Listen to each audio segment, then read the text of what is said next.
Pedro, capítulo 4. Vamos ler dos versos 7 ao 11. Apesar de que essa noite vamos apenas falar um pouco sobre o versículo 7, mas eu preciso falar um pouco do contexto aos irmãos. Primeira carta de Pedro, capítulo 4, versículos 7 ao 11.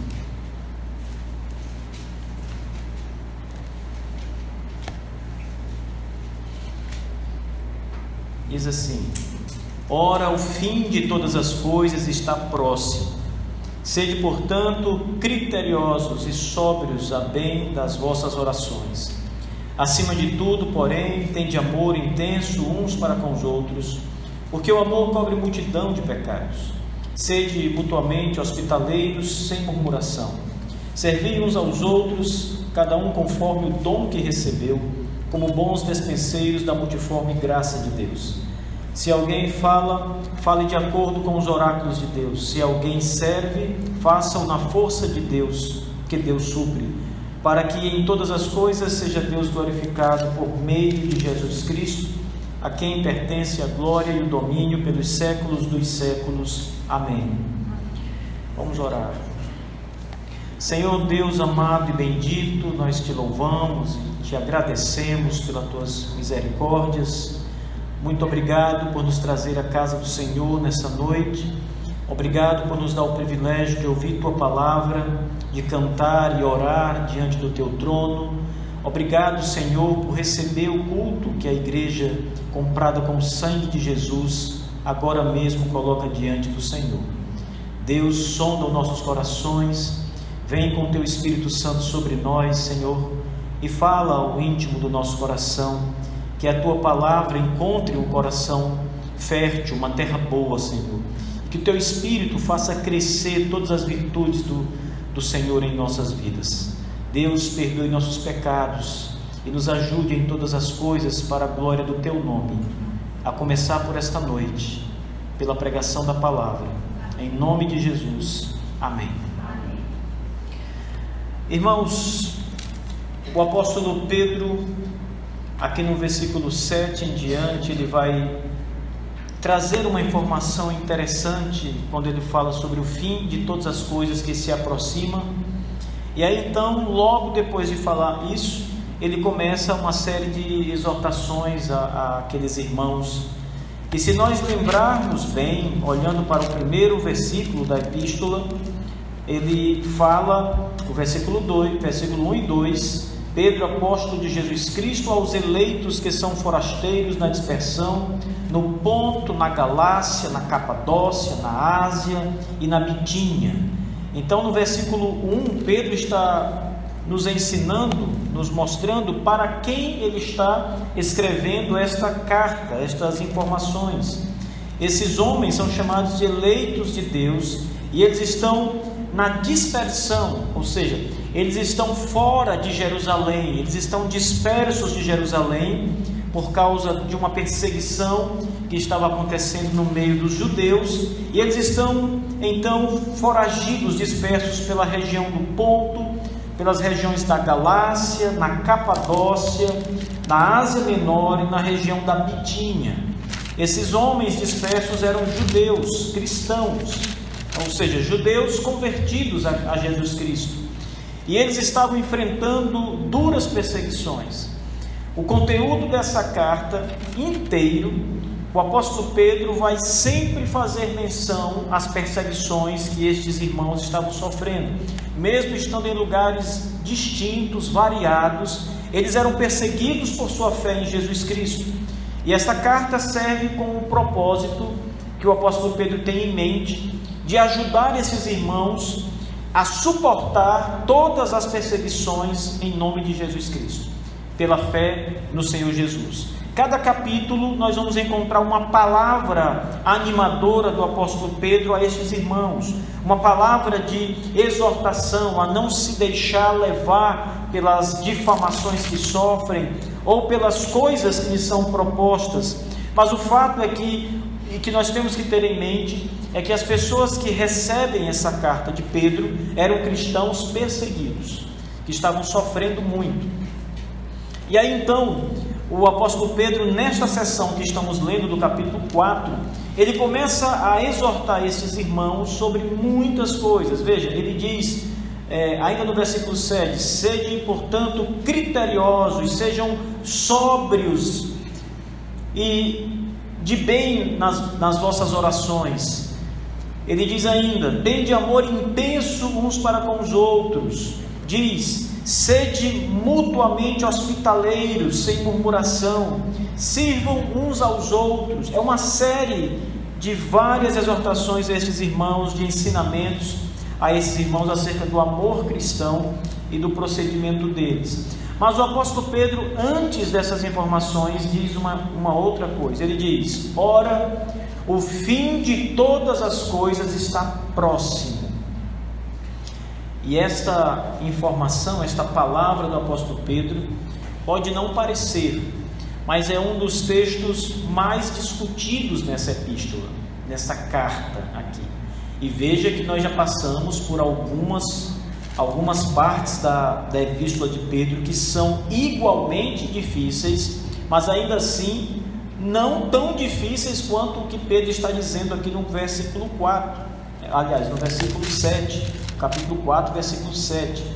Por exemplo, o apóstolo Pedro fala que Jesus Cristo foi e pregou para espíritos em prisão. Olhe para o capítulo 3, por exemplo, onde Pedro diz, versículo 18, pois também Cristo morreu uma única vez pelos pecados, o justo pelos injustos, para conduzir-vos a Deus, morto sim na carne, mas vivificado no Espírito, no qual também foi e pregou aos espíritos em prisão, os quais, noutros tempos, foram desobedientes quando a longanimidade de Deus aguardava nos dias de Noé, enquanto se preparava a arca. E aí ele segue falando um pouco sobre o contexto dos dias de Noé, quando a arca estava sendo preparada.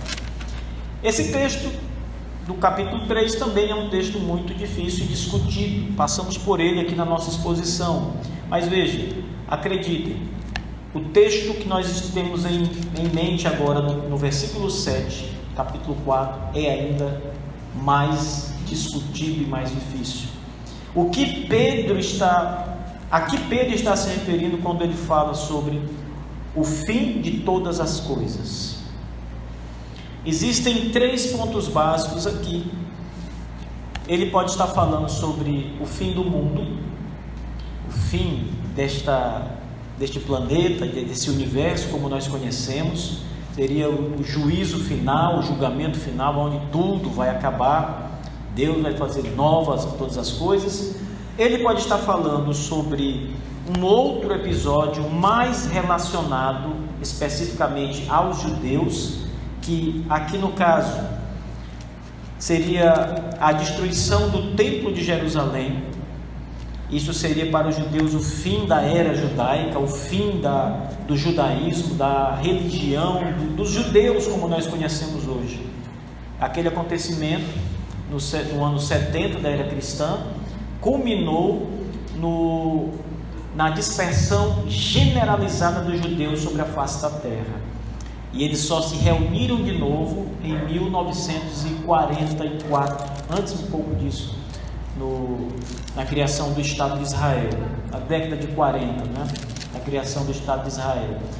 E a outra interpretação possível e que também é discutida nessa passagem diz respeito ao fim da vida daquelas pessoas que estavam recebendo a carta. Como era um contexto de muita perseguição e muitos de fato já tinham sido mortos por causa da perseguição, Pedro está dizendo, olha, o fim de todas as coisas para vocês está próximo. Seria mais ou menos assim que deveria ser entendido na perspectiva de algumas pessoas. Não há um consenso sobre o significado dessa passagem.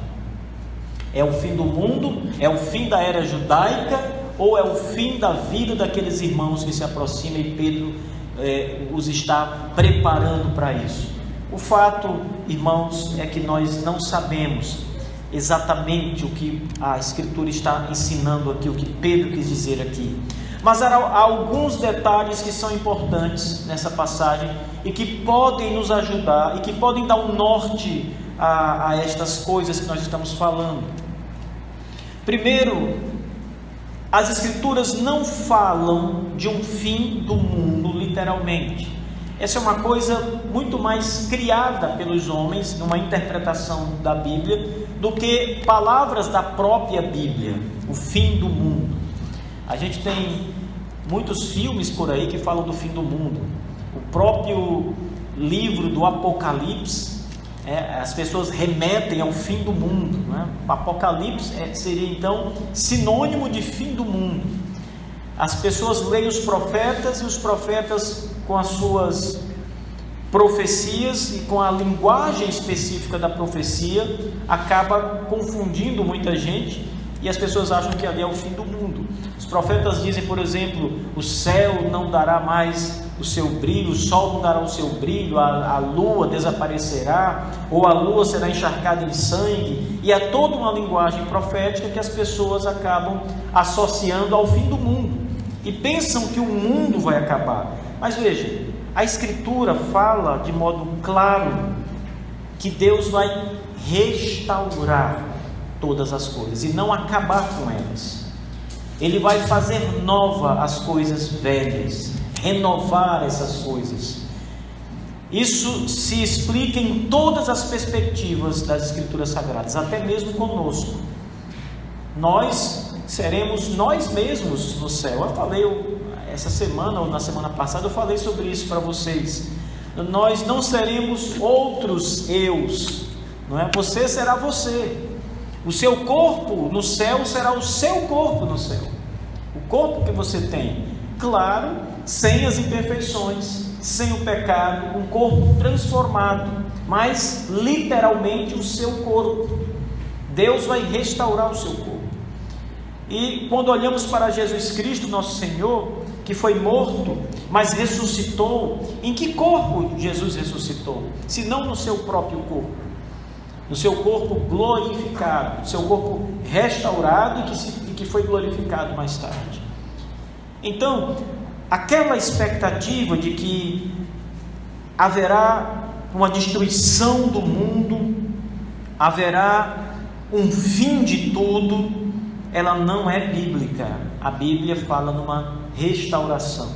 Então, quando Pedro diz: ora, o fim de todas as coisas está próximo, nós precisamos levar em conta que, muito especificamente, o contexto das palavras do apóstolo Pedro. Para quem ele está escrevendo?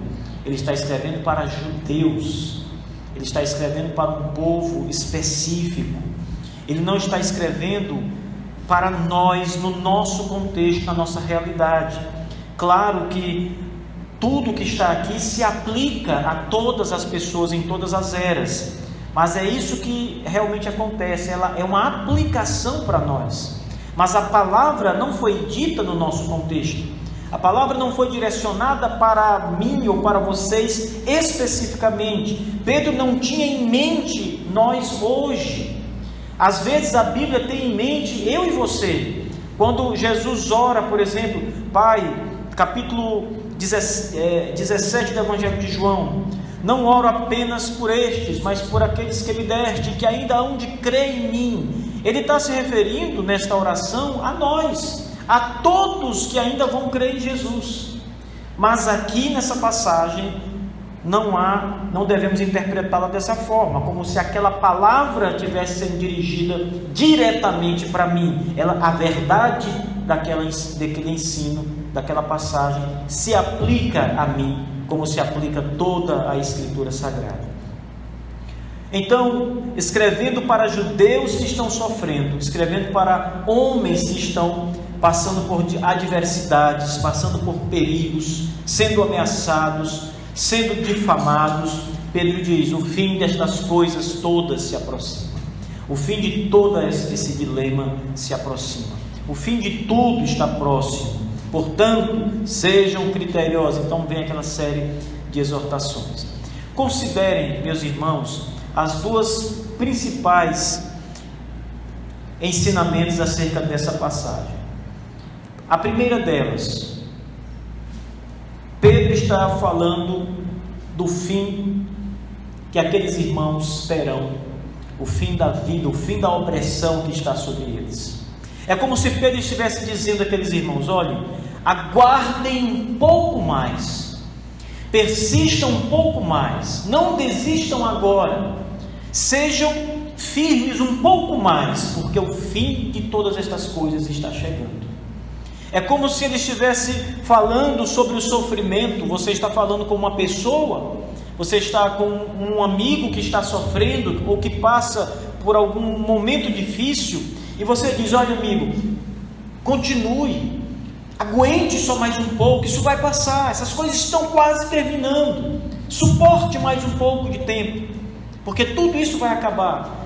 É como se Pedro estivesse dizendo a estes irmãos isso. Eles estavam em sofrimento, passando por essas aflições, e Pedro diz: o fim destas coisas está acabando, tudo isso vai chegar ao fim, essas coisas todas vão ter um encerramento. Uma das grandes virtudes do cristão, das grandes alegrias que o cristão tem, é saber que a morte e o sofrimento, eles têm um fim, eles vão acabar totalmente. Não haverá sofrimento na nossa glorificação, na nossa vida eterna. Não haverá sofrimento, não haverá choro, não haverá nenhum tipo de tristeza. A Bíblia diz que o Senhor mesmo enxugará dos nossos olhos toda lágrima, numa demonstração simbólica de que não haverá qualquer sofrimento depois desta vida, depois deste momento que estamos passando.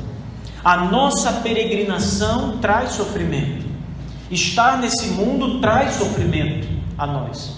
Nós vamos passar por momentos difíceis e momentos muito difíceis, vamos passar por grandes aflições e por aflições menores, mas o fato é que nós, neste mundo, nesta vida, vamos passar por aflições. Então não espere ser um crente que não passará por nada disso, que está imune a estas coisas, porque Pedro não nos ensinou isso, e as Escrituras não ensinam isso, e o nosso Senhor nunca ensinou isso. A mensagem de Cristo e dos apóstolos quanto ao sofrimento é uma mensagem preparatória. Ele diz: preparem-se, porque vocês vão sofrer nesse mundo. O inimigo de nossas almas está aí, o mundo jaz do maligno. No mundo tereis aflições, disse o nosso Senhor, mas tenham bom ânimo. Então toda a mensagem bíblica é preparando os crentes para o sofrimento que eles vão enfrentar. Aqui, estes irmãos estão passando por sofrimentos, eles estão passando por dificuldades, e Pedro está dizendo: o fim de todas estas coisas está próximo. Continuem no Senhor. Há muitas exortações do apóstolo Pedro neste sentido no restante desta carta dele. Por exemplo, ele diz: ora, tendo Cristo sofrido na carne, armai-vos também vós do mesmo pensamento, pois aquele que sofreu na carne deixou o pecado, para que no tempo que vos resta na carne já não vivais de acordo com as paixões dos homens, mas segundo a vontade de Deus, porque basta o tempo decorrido para teres executado a vontade dos gentios, tendo andado em dissoluções, concupiscências, borracheiras, orgias, bebedices e em detestáveis idolatrias. Por isso, olha só, difamando-vos, estranham que não concorrais com eles ao mesmo excesso de devassidão. Vejam, eles eram difamados, é o que Pedro está dizendo aqui. Pedro está dizendo: mantenham-se firmes, mantenham-se prontos, mantenham-se erguidos, retos diante de Deus. Ainda que vocês sofram, ainda que passem por todas as desaventuras que o inimigo tem posto diante de vós, que os inimigos do Evangelho têm posto diante de vocês, mantenham-se firmes até o fim. Essa passagem antecede esta que estamos lendo, a passagem que Pedro está mostrando que eles eram perseguidos. E aí o verso 7 diz: o fim destas coisas está próximo. Quando você relaciona o contexto dessa passagem do verso 7 com o contexto anterior, faz sentido pensar que o fim de todas as coisas que Pedro está se referindo pode muito bem ser toda a perseguição que assola os cristãos, e ela está próxima, não porque Deus vai julgar o mundo naqueles dias, mas porque aqueles irmãos estavam perto de morrer, por isso estava próximo o fim. Não é uma mensagem, por um lado, muito consoladora, né? Eu dizia assim: olha, não se preocupe não, seu sofrimento está acabando, porque você está perto de morrer. Mas é o que Pedro aqui pode estar dizendo àqueles irmãos, e isto numa linguagem cristã não era visto da mesma maneira que nós encaramos hoje, porque para os cristãos morrer era lucro. O apóstolo Paulo disse claramente: para mim o morrer é lucro. Se Deus me chamasse agora para estar com Ele, eu estaria bem melhor do que nesta vida. Então, o que parece para nós ser uma coisa estranha, para aqueles irmãos era uma bênção de Deus, uma bênção muito grande. Pedro não estava aqui trazendo uma espécie de consolo às avessas para esses irmãos. Ele estava trazendo um consolo real para eles.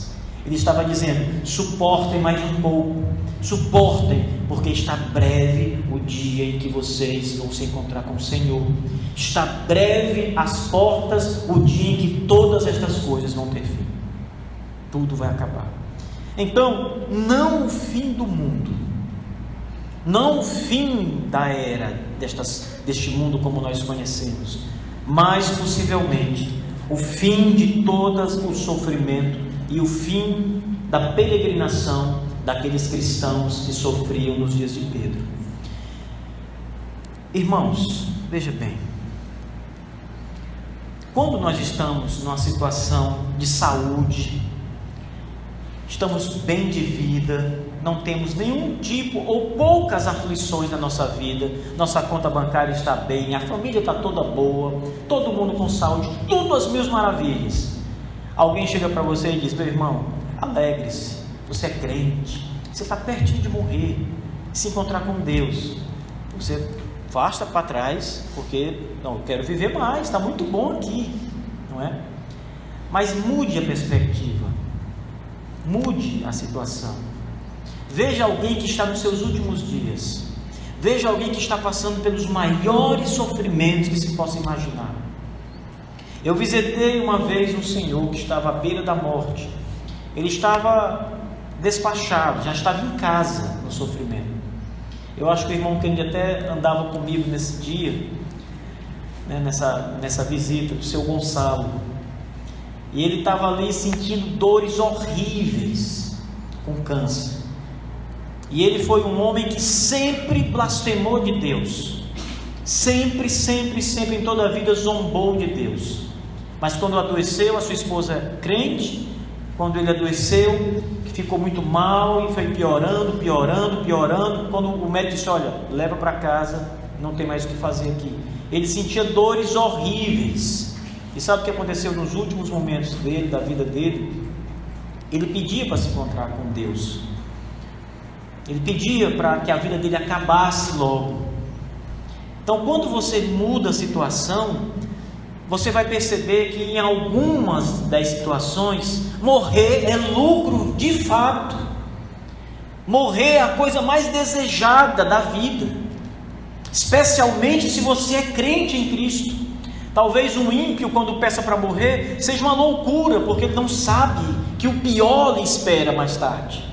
Ele não sabe que quando o fim da sua vida chegar, as portas do inferno se abrirão para ele, e os tormentos eternos estarão diante dele. Mas para um crente, para alguém que confiou a sua vida inteira em Jesus Cristo, alguém que esteve do lado do Senhor e creu no Senhor, permaneceu firme no Evangelho, entregou sua vida confiado em Jesus, morrer é lucro, irmãos. Ele pede para morrer porque ele sabe que a porta do céu vai estar aberta. A primeira pessoa que ele vai encontrar é o Senhor, o seu Senhor. E não há nada melhor, não há nada melhor do que isso para o cristão. Estar com o Senhor, que é bem melhor, como disse Paulo. Então, é nesta perspectiva que Pedro está falando destes irmãos que sofreram. Não pensem que o sofrimento desses irmãos era um sofrimento banal, desprezível, um sofrimentozinho comum. Não era, irmãos. Veja, eles estavam fora da sua terra de Jerusalém e ainda assim recebiam dura perseguição. O Império Romano reconhecia os judeus, mas não reconhecia os cristãos. Eles eram mais complacentes com os judeus e não eram de modo nenhum complacentes com os cristãos. Então esses irmãos, onde estivessem, estavam sob o jugo da perseguição, movida por um lado pelo Império Romano, por outro lado pelos judeus que se rebelavam contra eles, como hereges, como pessoas que haviam abandonado a verdade que para eles era o judaísmo. Então, uma das grandes e boas explicações para essa passagem é que o apóstolo Pedro está falando estas palavras de consolo a estes irmãos, e o fim de todas as coisas aqui seria o fim da peregrinação, de todo o sofrimento, de tudo que eles estavam passando naquele momento. Não, repito, não o fim do mundo, não o fim do mundo, embora haja uma interpretação que diga que é o fim do mundo também. A segunda, e que provavelmente seja ainda melhor do que a primeira, é que Pedro está falando sobre o fim da era judaica, o fim dos judeus, como conhecemos atualmente. E ele está se referindo aqui a eventos que estavam perto de acontecer. Esse texto tem uma característica importante. As palavras que Pedro usa aqui na língua grega, elas se referem à brevidade. Veja, o fim de todas as coisas está próximo. A palavra próximo aqui no grego é uma palavra que sempre está ligada a pouco tempo cronológico. Por isso que a ideia de fim do mundo é logo descartada, porque se for, falhou, não é? Já passou 2000 anos e o mundo não acabou. Então, essa palavra, quando usada no Novo Testamento, ela sempre aponta para coisas que estão perto de acontecer, ou coisas que aconteceram logo em seguida, quando a palavra é usada. Então, quando Pedro escreve essa carta, faltava pouco tempo cronológico para que o Império Romano invadisse a cidade de Jerusalém e entrasse no templo de Deus e derrubasse suas paredes, queimasse o templo, profanasse o templo. O imperador Vespasiano e outros mais fizeram toda essa atrocidade uma época, e depois de novo isso aconteceu, e finalmente no ano 70 o templo de Jerusalém ele é nas mãos de Tito completamente destruído. Não ficou, como disse Jesus em Mateus, não ficou pedra sobre pedra. Vocês veem que hoje só existe um pedaço do muro, que é chamado de Muro das Lamentações. É só aquilo que restou do templo. Tudo mais foi destruído no ano 70. E com a destruição do templo, acaba a era judaica. Acabou o culto judaico, acaba a religião judaica, acabam as tribos judaicas, tudo se desfaz. Tudo se desfaz. Os judeus fogem para todo lugar que podem. Muitos são mortos.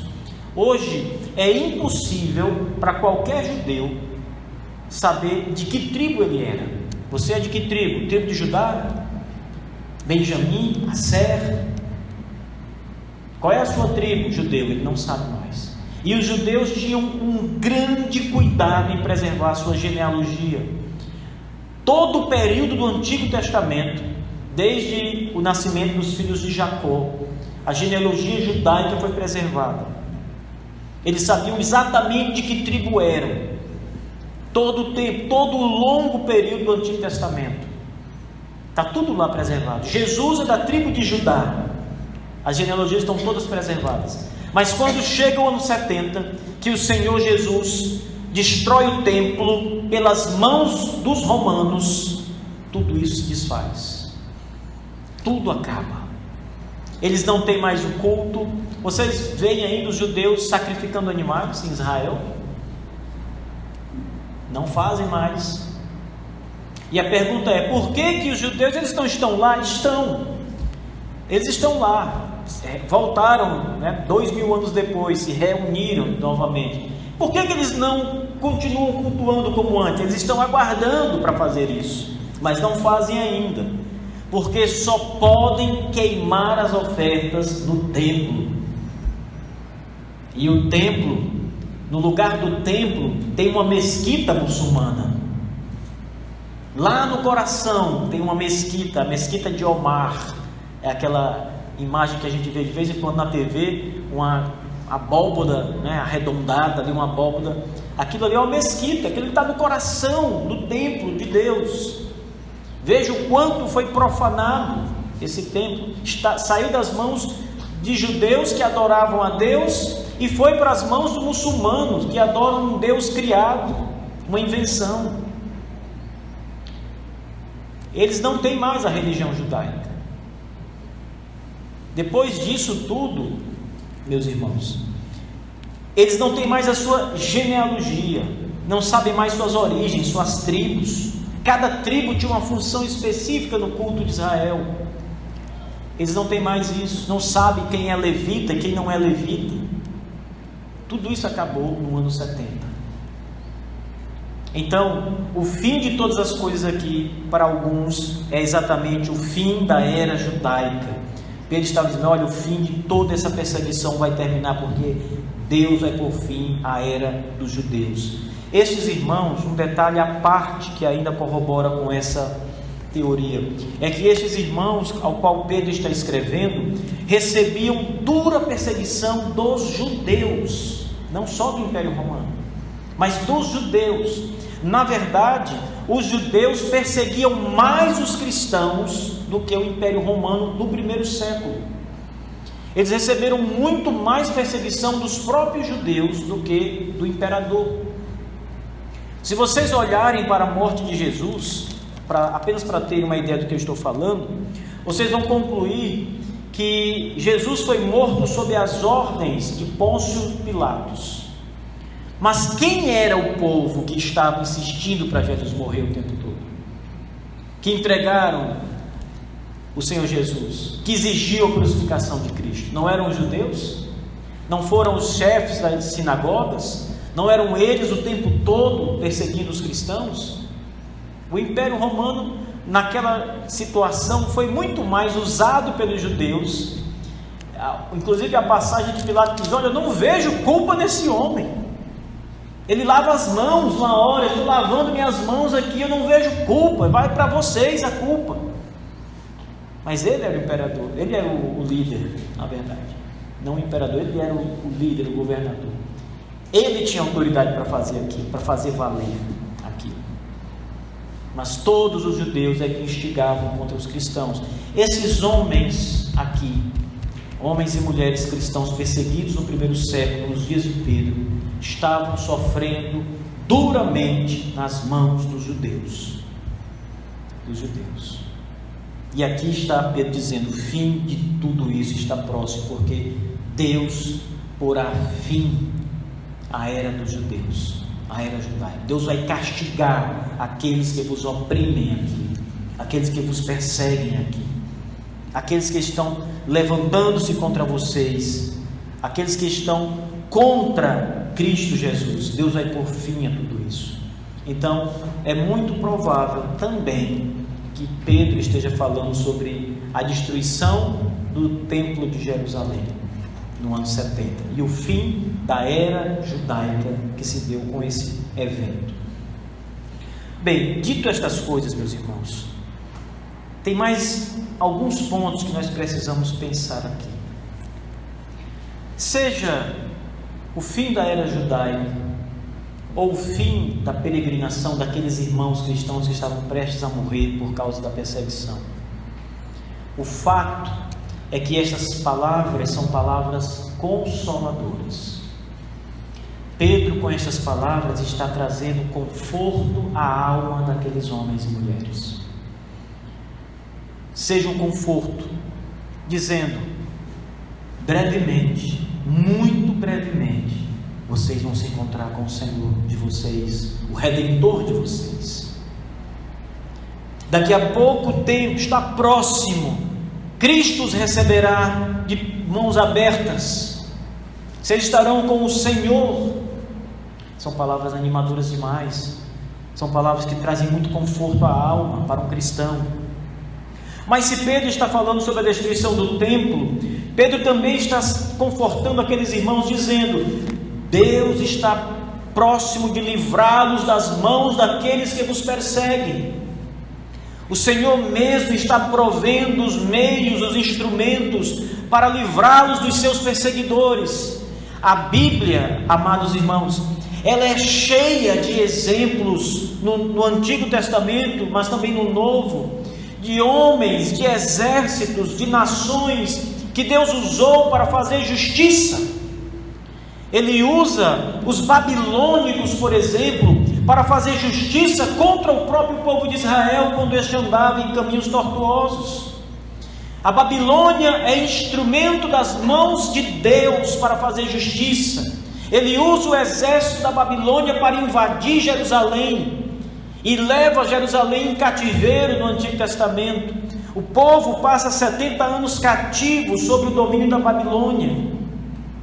Ele usa um exército persa, o exército de Ciro, para levar o povo de volta para casa em Jerusalém. Ele usa Ciro, o rei, para fazer doações, para que o templo e os muros de Jerusalém sejam reconstruídos.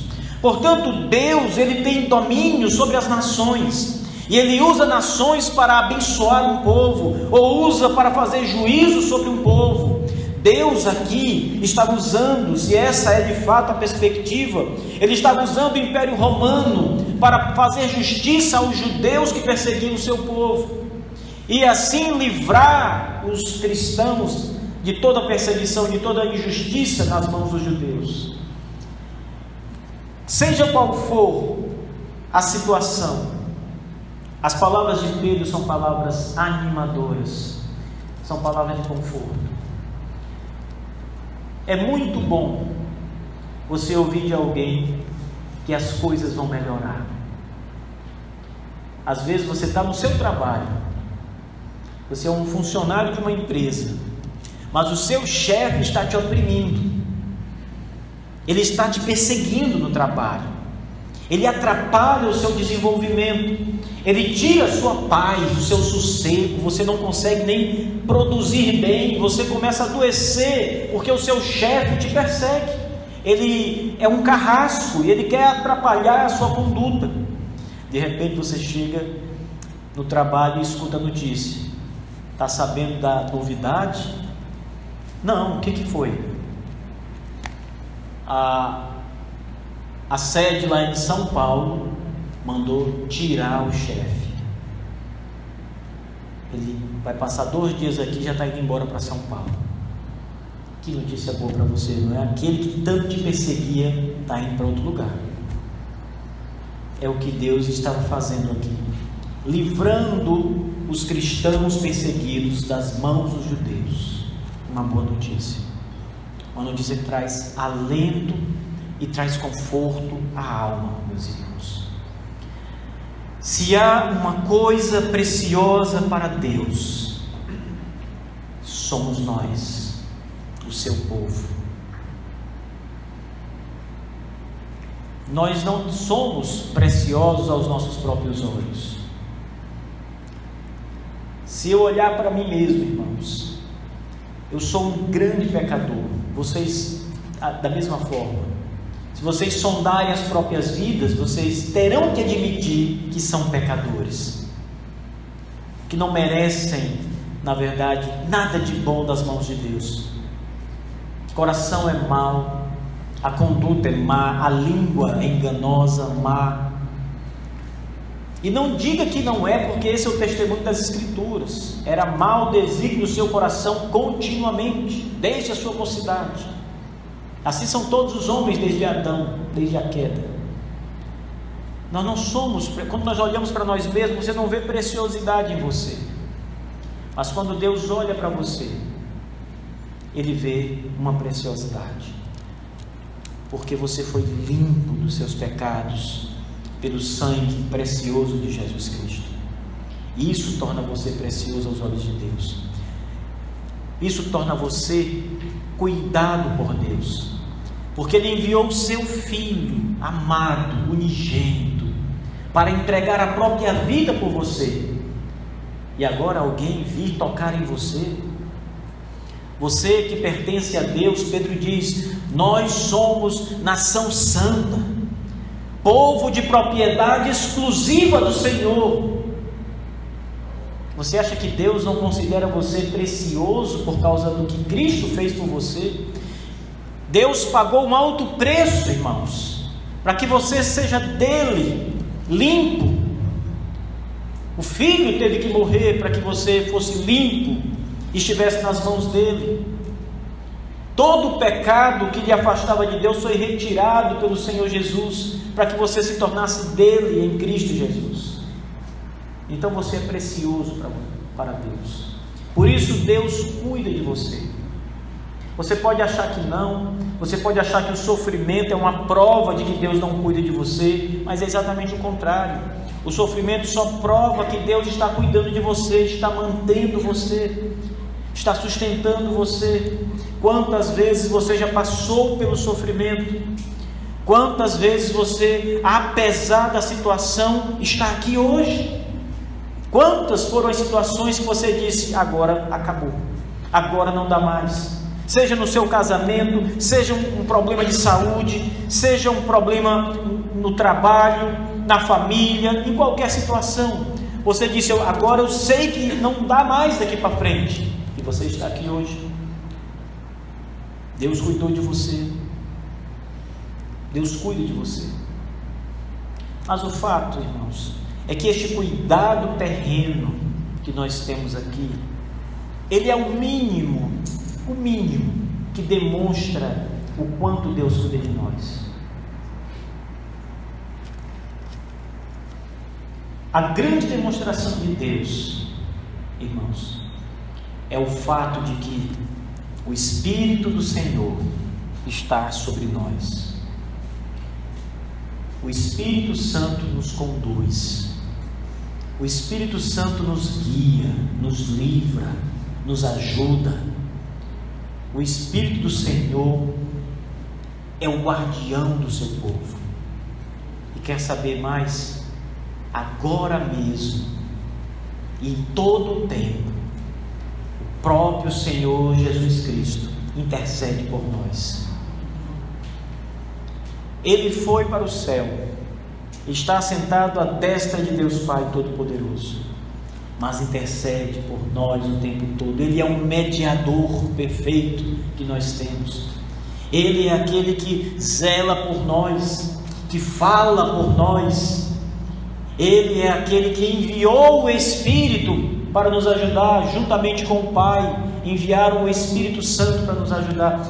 Que mais provas você precisa para saber que Deus cuida de você?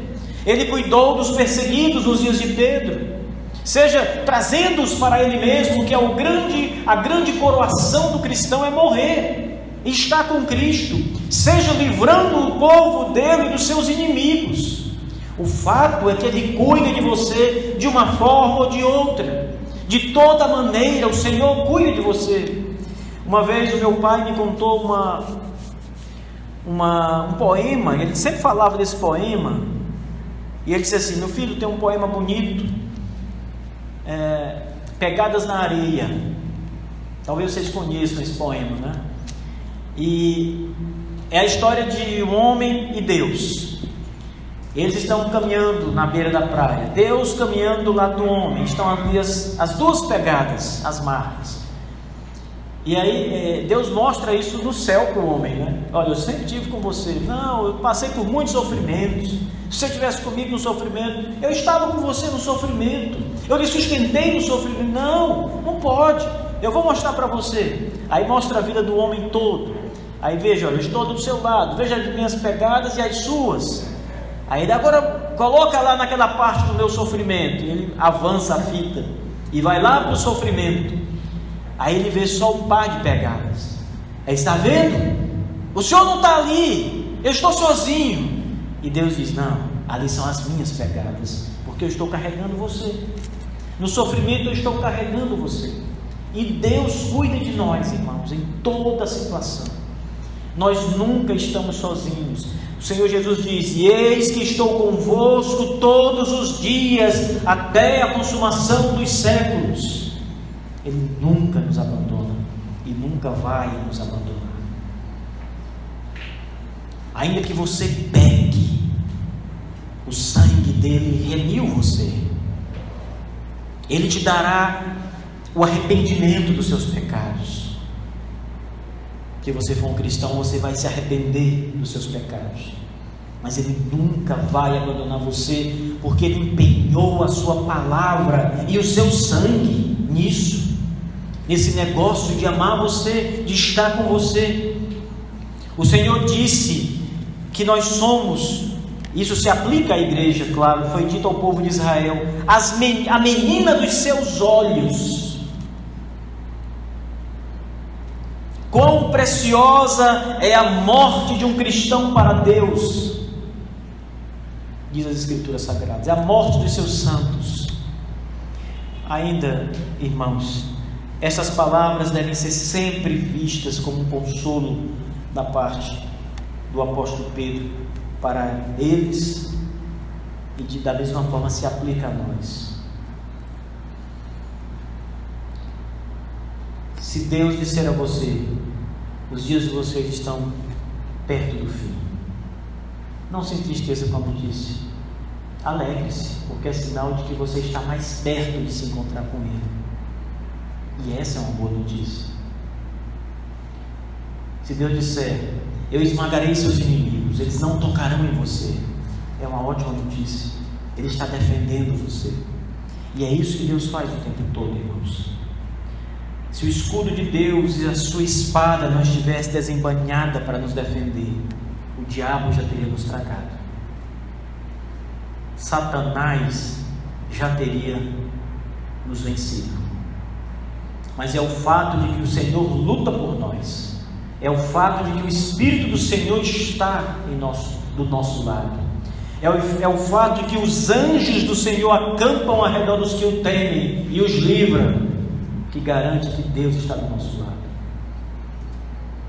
Não pense aqui, ao olhar para essa passagem, que o mundo está perto de acabar. Já teria acabado se fosse o fim do mundo que Pedro estava falando, mas ele não fala do fim do mundo nessa passagem. O fim de todas as coisas está próximo. Ou é o sofrimento e a peregrinação daqueles irmãos, ou o fim dos seus inimigos, das perseguições que assolavam aquele povo. Por que o mundo não vai acabar? Abram em Romanos, por favor. Carta do apóstolo Paulo aos Romanos.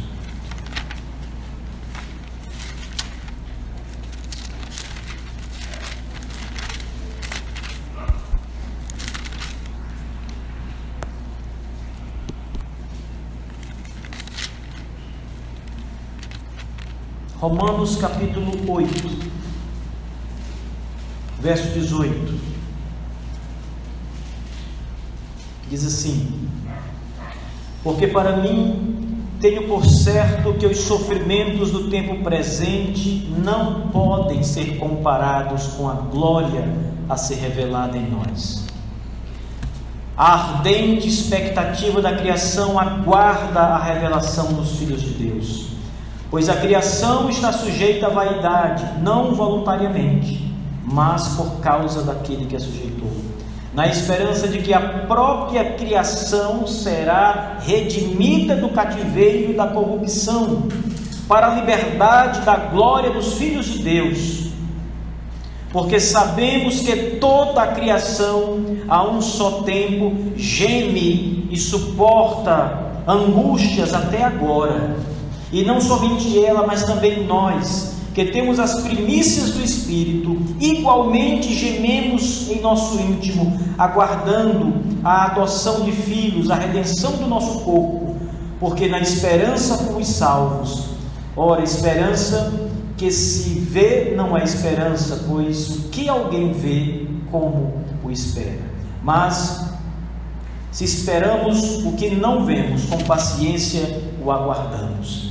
A criação agora mesmo está gemendo por causa do pecado. Lembrem que Deus amaldiçoou a terra. Ela geme por causa do pecado. Ela aguarda o dia da remissão. Em outra passagem, Paulo fala claramente o dia da restauração, mostrando que ela será restaurada. E ela é a criação para a habitação do povo de Deus. O texto diz: porque sabemos que toda a criação, na verdade, verso 20, pois a criação está sujeita à vaidade, não. Verso 19, a ardente expectativa da criação aguarda a revelação dos filhos de Deus. A criação aguarda a revelação dos filhos de Deus. A criação restaurada aguarda a manifestação dos filhos de Deus restaurados nela. Então, amados irmãos, aguardem com paciência nesta vida tudo que vocês tiverem que suportar, tudo que a providência colocou diante de vocês, tudo, porque nada acontece diante de vocês que Deus não tenha determinado. Todos os altos e baixos da vida são providência divina, estão no decreto de Deus. Vocês vão passar, quer queiram, quer não, mas de tudo Deus vai livrar vocês. De todos os altos e baixos, Deus lhes dará o livramento, e vocês aguardem com alegria, porque o bom Deus que tem sustentado vocês é o bom Deus que aguarda vocês na glória. E esse dia chegará para todos nós que cremos em o nome do Senhor Jesus Cristo. Amém.